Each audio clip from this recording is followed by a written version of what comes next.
to Manhattan, and secondly, can you give us an idea of what it's really like there on the court when you're in the middle of what happens when you're there?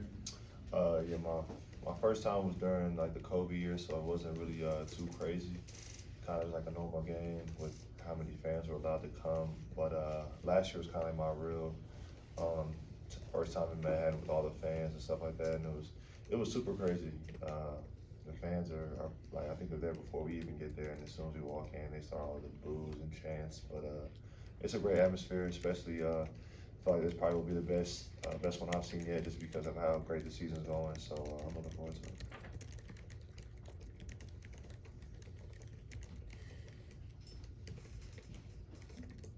Did you ever play against Keontae when you were in high school? No, never did. I guess when you've seen him on film, I guess what stands out about him? Well, he's very athletic, very tall for a four guard position, and I think he can score at three levels very well. And he's hasn't got to play a lot because of some of his health problems, but he's been around college for a long time, so he knows, exactly, what to do, and he's been a key role in their success this year. How different is K-State, this team you see now, compared to when you guys played last year? Probably the biggest thing I see is like the confidence. I think last year they may have, it was close last year, and I think it may have surprised some of the people. But now, like this year, they know they can beat teams.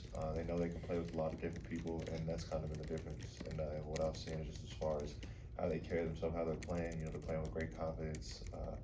Going to Austin and play like that, I mean, they're a good team this year. Jalen, you've gone through the draft process before. Does it enter your mind at all that this could be your last time in Manhattan for a game? No, I kind of just been soaking in everything as much as I can. I never really think about the NBA because I know that this is what it's all about right now, and this will carry on to wherever I want to do after this. Winning now and winning every game that we face. You mentioned the Missouri game is helping you guys get ready for an environment like this. Is that what you've been telling guys like Grady and Ernest and those guys who haven't been in it before, or do you tell them about last year at all, or what's your thought on it? I kind of think Mizzou was a great way to prepare for that. I think Mizzou's gym probably was a little bit more louder, and I think Mizzou's just more of a hatred for us. As far as K-State and Mizzou go.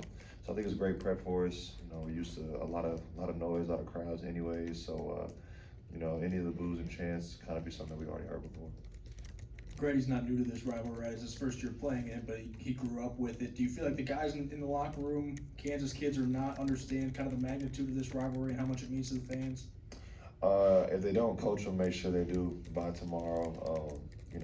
I've personally never lost to them, so it's something that I've always carried with myself, just that pride of never losing to those certain schools that that we don't personally get along with the best. So today we'll just let them understand what this means to a lot of different people.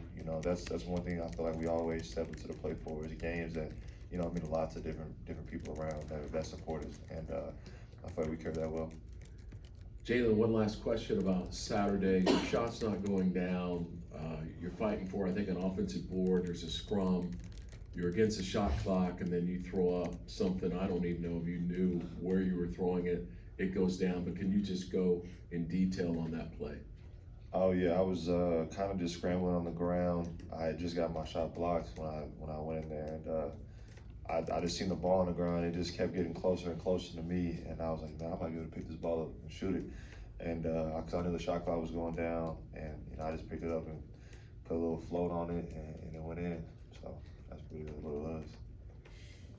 I think all the attention going to you when you were scoring so many points probably freed up KJ a little bit, but now that he's getting so much offense, maybe that gets balanced out a little bit. But can you just talk about the defense you've been getting and how now teams have to really prep for KJ offensively? Yeah, no, KJ's been great. KJ has he's given us a whole another look at our game because he's so effective in that short post area. You give him the ball off the roll, he's been terrific as far as his playmaking and also just has been able to finish. And guys are always going to change their way. Not going to let me drive right and play me on certain plays they know. But we got 5 guys out there that can do pretty much anything that they want to do. And it's like if guys take one thing away, we got guys like KJ stepping up to the plate and showing his confidence and showing what he can do. And I think that's what makes us a team. You know, you gotta have 5 guys there that are willing and able to help. And that was just something like we did last year. You know, guys always try to take Oach out, and we just have to find a way to help them. And you know, and we have to step up to the plate when guys do that. And that's exactly how, you know, we created a great team last year. How much have you watched K-State? Not film, but just when they're on TV or whatever, when you're not playing? I haven't seen too much, Okay. just because I don't really click K-State when I see it. But I'll watch more today and tomorrow for sure before the game. But I definitely respect them. They're definitely a great team. They have some great wins on the road and at home, so we need to prepare for that. And along those lines, what do you remember from last year about Noel? Tough dude. He's Yeah. one of the only guys that got back. Yeah, no, very tough dude. Really doesn't play with any conscience at all. You know, he's confident wherever he's out on the court, shooting the ball, talking to the crowd, talking to us. You know, those are games I love. You know, I love when it's competitive like that. And you know, he's a very confident dude. And he's the leader of the team. So you know, we're gonna have to really prep for him and the way he plays. Jalen, just going back to last year, obviously the Carolina game down 15, Oklahoma State down 15, Oklahoma down 10 with 5 to go. What is it about this team really that it kind of allows you guys to, I guess, eke out those wins and not panic and kind of stay the course? Probably just all of our mindsets and you know, how coach prepares us for games like that. You know, a lot of times in preseason, you know, before we play, we're going through different situations, and you know, he'll put us on a team down 10 with 3.5 minutes, and you know, we got to find a way to win. I feel like we work on that so much during the off season and preseason that, you know, when it comes to game time, we've seen certain situations, you know, if it's bonus, double bonus, different things like that. And so kind of when we get to the game, it becomes second nature. And especially with how, you know, like you said, the championship with, like, we just have the ultimate confidence in ourselves that no matter what the score is, we'll get the job done. All right, thanks, Jalen. Thanks, Jalen. Thank you.